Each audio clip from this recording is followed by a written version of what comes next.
You didn't just watch a royal health update. You watched the most carefully controlled institution in Britain admit that it has been hiding how close it came to losing the one person who makes it feel human.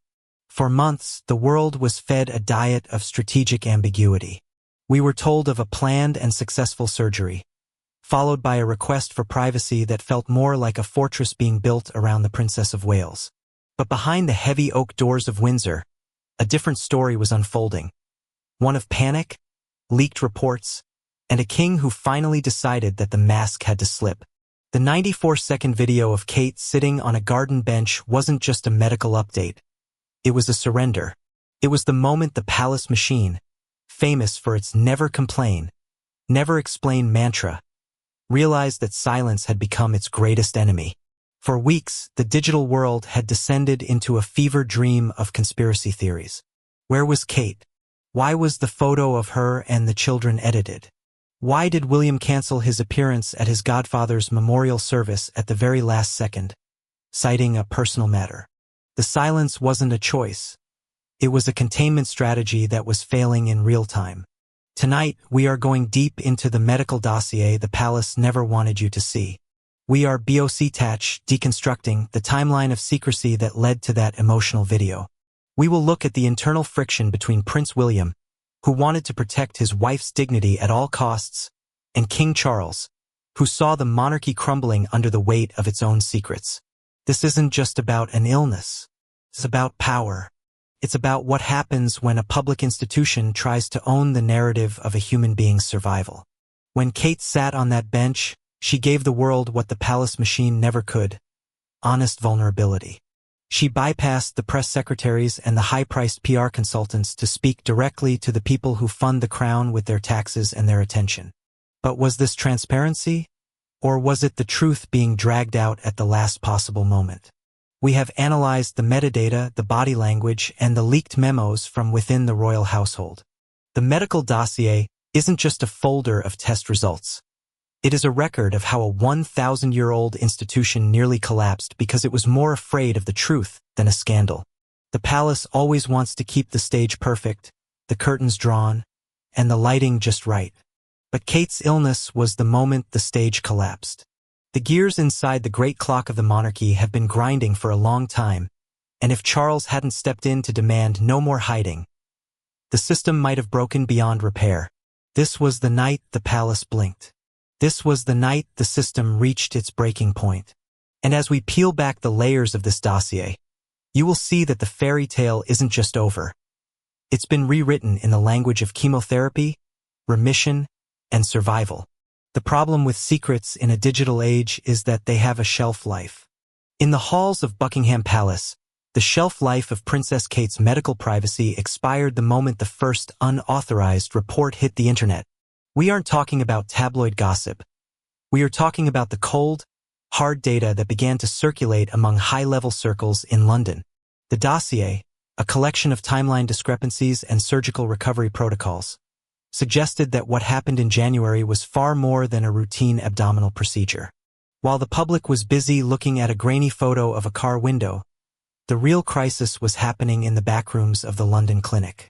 Internal memos, which we have carefully analyzed, indicate a period of acute concern following the initial surgery.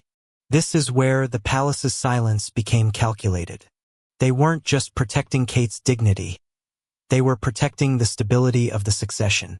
If the public knew the full extent of the medical dossier in February, the narrative of a modern, slimmed-down monarchy would have shifted to a narrative of a monarchy in intensive care. Think about the timing. Prince William's sudden withdrawal from King Constantine's memorial service wasn't a scheduling conflict. It was a reaction to a clinical reality. Our analysis of the dossier points to a specific window in late February, when the post-operative tests returned with the word no one wanted to hear: cancerous. But instead of transparency, the palace chose a defensive crouch. They relied on the red box protocol, keeping the information within a circle so small it included only the king, the queen, and the Prince of Wales. But the calculated silence had a fatal flaw. It ignored the human element. Staff members at the clinic, under immense pressure, began to whisper.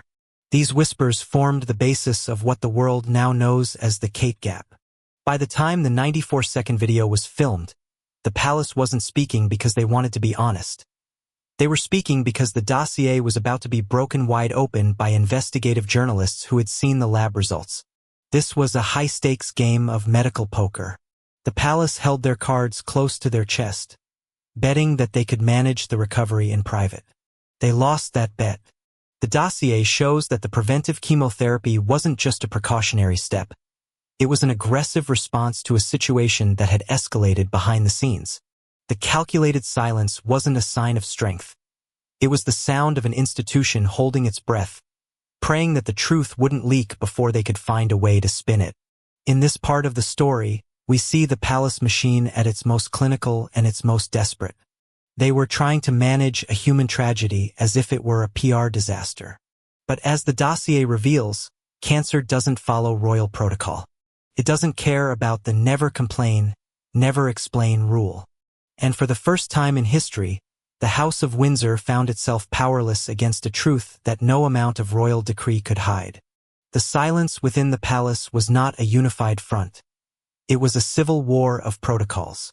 On one side stood the Old Guard and Prince William's team, determined to uphold the fortress of privacy at all costs, believing that any admission of weakness would permanently damage the crown's image of invincibility. On the other side was King Charles III, a man who was fighting his own battle with cancer and who had seen firsthand the corrosive effect of secrecy on public trust. The medical dossier reveals a critical meeting in early March, a moment we call the night the palace machine finally broke. Charles, moved by the toxic storm of conspiracy theories and the visible strain on his daughter-in-law, reportedly hit the table and delivered a 3-word ultimatum: no more hiding. He realized that the palace wasn't managing a health crisis anymore. They were managing a collapse of institutional integrity.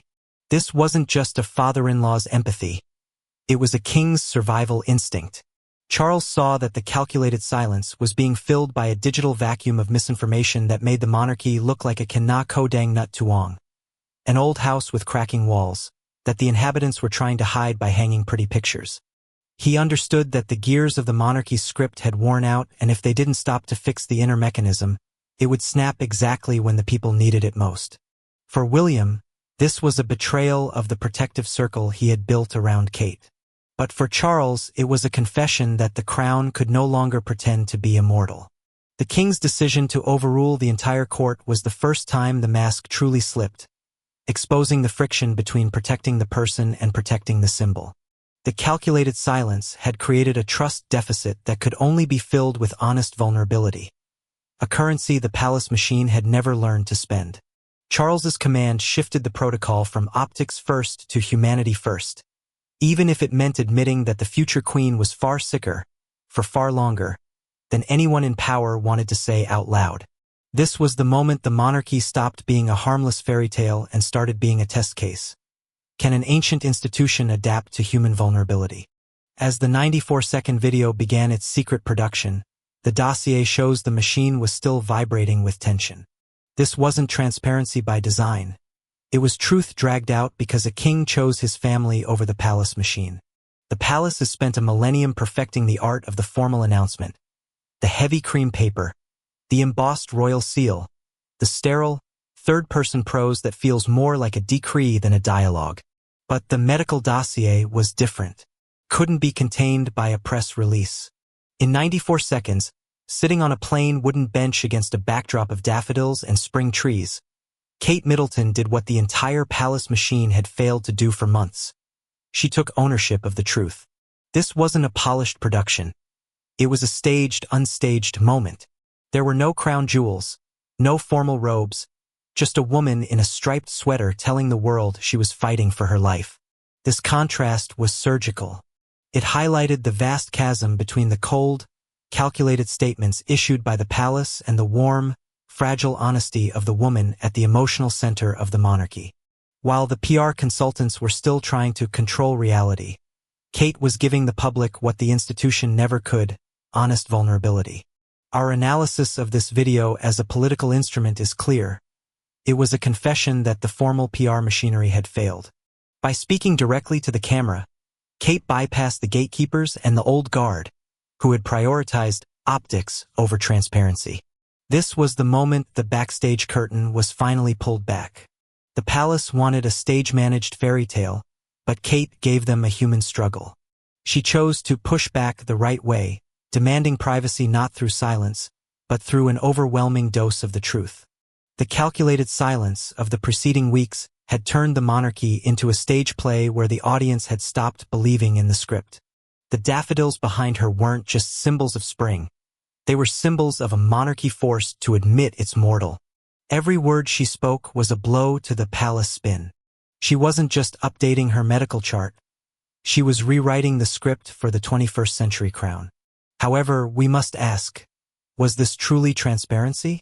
Or was it the truth dragged out at the last possible moment, because the palace machine was on the verge of total collapse? As we look deeper into the dossier, it becomes clear that this video was a survival tactic. The stage had been cracking, and this was the only way to keep the building from falling down. Kate gave them her vulnerability to save their institution. But as the video ended and the screen went black, the dossier remained open, and the hardest questions about who knew what and when remained unanswered. The announcement of cancer in remission was the lifeline the British public had been waiting for, a moment of collective relief that briefly halted the monarchical crisis.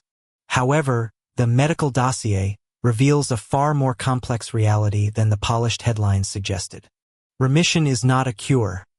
It is a delicate state of truce between a body and a disease. For the palace, this meant they could no longer return to the old script. The monarchy was now forced to operate under a cloud of permanent uncertainty, planning a future for a queen-in-waiting who might have to step away at any moment to survive. This fragile future has effectively reset the institution. The dossier indicates that behind the scenes, the calculated silence has been replaced by a rigorous new protocol. Health is no longer treated as optional background noise, but as a primary institutional risk. The great clock of the palace is still running, but the internal gears have been permanently altered. Every public appearance, every cancelled royal tour, and every official photo is now scrutinized through the lens of this fragility. The monarchy forced to admit it's mortal is a far cry from the invincible fairy tale the palace machine spent centuries constructing. Remission didn't end the crisis. It merely shifted it into a new phase of contingency planning. The dossier shows that for the first time, the old guard is preparing for a future where the emotional center of the crown is no longer an unbreakable symbol, but a recovering human being. This isn't just about Kate's medical chart. It's about the survival of a system that realized it can bleed. The palace wanted to control reality itself, but Kate's remission has humanized the regime in a way that no PR consultant could ever manufacture. Yet, the question lingers in the hushed corridors of Windsor. What if it comes back? The medical dossier isn't a closed book. It is a living document that defines the new, vulnerable boundaries of the 21st century crown. The calculated silence was never just a strategy to protect a family. It was a test of the monarchy's structural integrity. But the medical dossier proves that silence in a public institution carries a heavy tax, a trust deficit that nearly bankrupted the crown. By January, the palace machine had reached its breaking point, struggling to maintain a fairy tale facade, while the reality of a future queen's health was slipping through their fingers. This wasn't transparency. It was the truth being dragged out at the last possible moment because the palace was more afraid of losing the narrative than of the illness itself. The price of this secrecy was the explosion of global conspiracy theories that made the monarchy look like an ancient house with cracking walls, hidden behind poorly edited photos. When a public institution prioritizes optics over transparency, it doesn't just manage feelings, it manages reality. And that is where the crisis began. The dossier shows that every ambiguous update and cancelled schedule for Prince William acted as a catalyst for a trust crisis that could not be solved by a simple press release. Behind closed doors, the old guard and the PR consultants were terrified of honest vulnerability, fearing it would expose the crown as a fragile, human entity rather than an immortal symbol. They tried to control the story, but the medical dossier reveals that you don't lose sight of a princess for months by accident. This wasn't privacy, it was panic management. The system was terrified that if one person who humanizes the crown nearly slips away, the entire institution would follow. Ultimately, the calculated silence failed because it treated the public not as stakeholders, but as outsiders to be managed. The dossier serves as a confession that when an institution is more afraid of the truth than of a scandal, it creates a vacuum that rumors will always fill. The price of Kate's privacy was nearly the credibility of the entire British monarchy. The medical dossier serves as a historical record of the moment the British crown was stripped of its mystical invincibility. For centuries, the palace machine has operated on the myth of the immaculate institution, a system that does not age, does not falter, and certainly does not bleed. But as the dossier reveals, the health crisis of Princess Kate forced a 1,000-year-old power structure to look into the mirror and admit it is entirely dependent on the physical survival of a few fragile human beings. This wasn't just about a diagnosis. It was about the collapse of the royal aura. When the future queen vanished from public view, the calculated silence didn't project dignity. It projected mortality. The dossier indicates that the palace's frantic attempts to control reality itself backfired because they were trying to apply 19th-century protocols to a 21st-century crisis. You don't lose sight of a princess for months by accident. You do it because the system is terrified of what happens when the one person who humanizes the crown nearly slips away. Behind the oak doors, the dossier outlines the creation of Operation Legacy Purity, a desperate attempt to reconcile the fairy tale with the medical chart. The institution was forced to draft contingency plans that didn't just deal with logistics, but with the very real possibility of a throne without its emotional center. This was the breaking point where the monarchy had to stop being an abstract symbol and start being a mortal family. The price of the calculated silence was an admission that the palace is no longer a harmless fairy tale. It is a test case for whether an ancient power can survive in a world that demands human vulnerability over sterile perfection. The dossier proves that the monarchy doesn't just manage feelings, it manages perception, and when the perception of immortality died, the real struggle for survival began.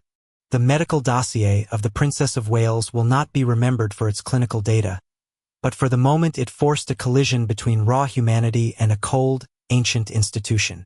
For decades, the palace machine has operated like a clockwork castle. The gears turn, the hands move, but the inner mechanism remains hidden from the people it serves.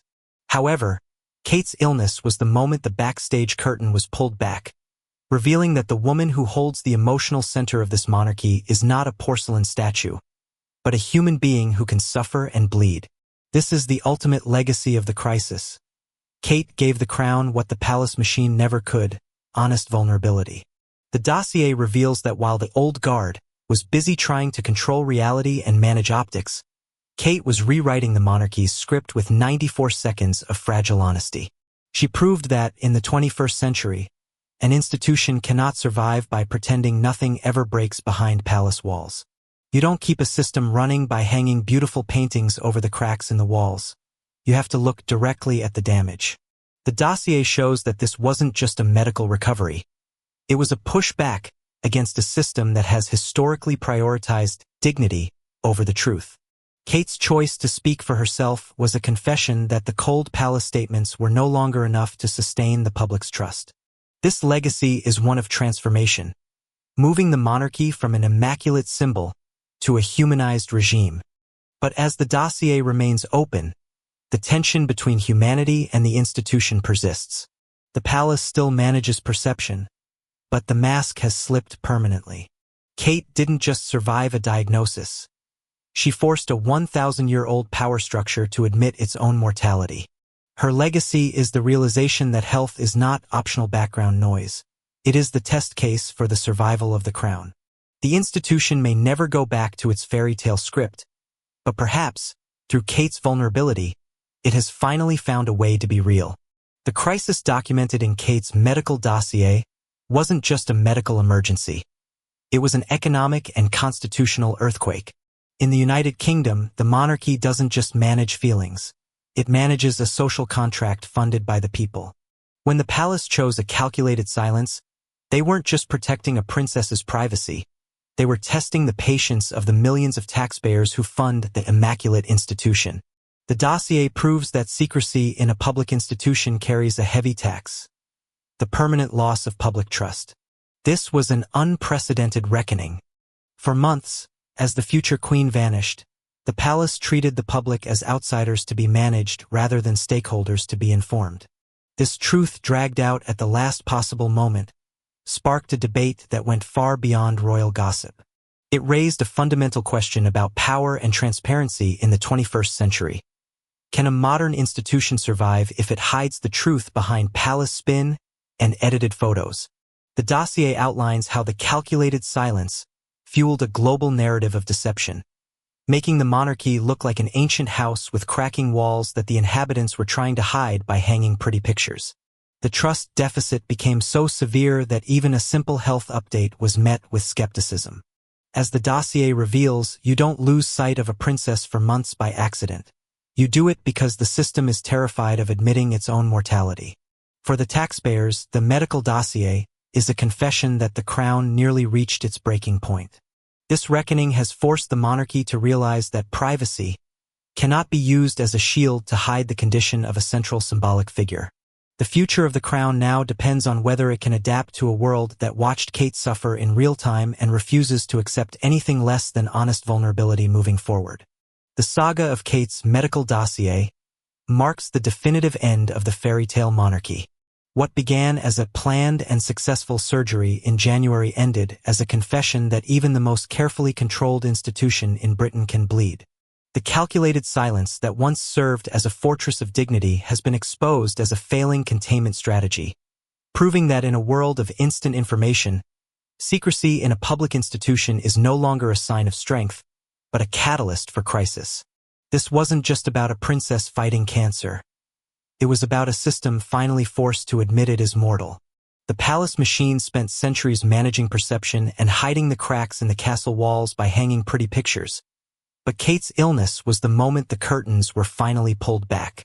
The old guard learned the hard way that you cannot manage reality itself by pretending nothing ever breaks behind palace walls. Kate gave the world honest vulnerability, something the royal machine never could, and in doing so, she became the one person to humanize the crown just as it nearly slipped away. The medical dossier is now a permanent record of an unprecedented reckoning. It serves as a test case. Can an ancient institution adapt to human vulnerability? The institution has been forced to reset, creating contingency plans for a future that is no longer guaranteed by a polished script. If the monarchy wants to survive in a world that watched Kate suffer in real time, it must accept that the fairy tale is over and transparency is the only currency left to spend. Ultimately, Kate didn't just update her medical chart. She rewrote the monarchy's script. The great clock of Windsor is still running, but the internal gears have been permanently altered. The monarchy doesn't just rule over millions. It must now answer to them with a level of honesty it has avoided for 1,000 years.